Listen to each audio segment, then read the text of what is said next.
وَإِن جَنَحُوا لِلسَّلْمِ، اور اگر یہ کافر صلح کی طرف امادہ ہو جائے، جھک جائے، صلح کی طرف آ جائے، فَاجْنَحْ لَهَا، تو آپ بھی صلح کی طرف آ جائیں، وَتَوَكَّلْ عَلَى اللّہ، اور اللہ تعالیٰ پر بھروسہ کریں، إِنَّهُ هُوَ السَّمِيعُ الْعَلِيمُ، بے شک اللہ تعالیٰ خوب سننے والا ہے اور جاننے والا ہے۔ وَإِن يُرِيدُوا، اور اگر یہ کافر یہ ارادہ رکھے، أَن يَخْدَعُوكَ، کہ وہ آپ کو دھوکہ دیں گے، فَإِنَّ حَسْبَكَ اللّہ، تو اللہ تعالیٰ تیرے لیے کافی ہیں۔ وَالَّذِي أَيَّدَكَ بِنَصْرِهِ، اللہ تعالیٰ ہی وہ ذات ہے جس نے آپ کی تائید کی اپنی مدد کے ساتھ، وَبِالْمُؤْمِنِينَ، اور مسلمانوں کی قوت کے ساتھ۔ گزشتہ آیتوں میں اللہ رب العزت نے میثاق مدینہ کے حوالے سے چند باتیں بیان فرمائی تھی۔ حضور نبی کریم صلی اللہ علیہ وسلم جب مدینہ منورہ آئے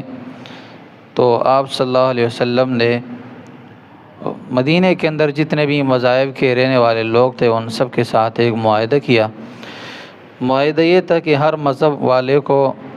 مذہبی طور پر مکمل آزادی ہوگی، یعنی وہ اپنی شریعت کے مطابق عبادت کر سکتا ہے، اس کو مکمل آزادی ہوگی۔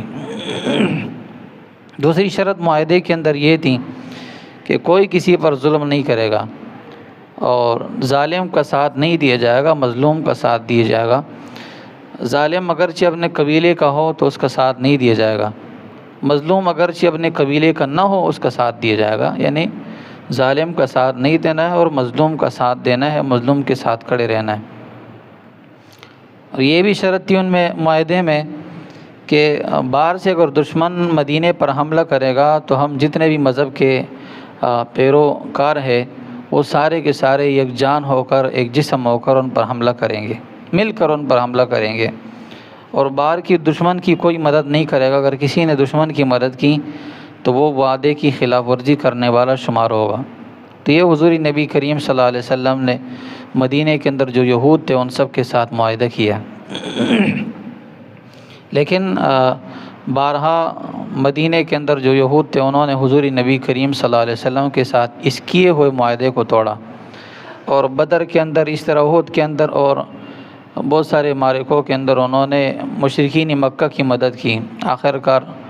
اللہ رب العزت نے حکم کیا کہ اب ان کا قلعہ کما کرنا، یعنی ان کو ختم کرنا ہے۔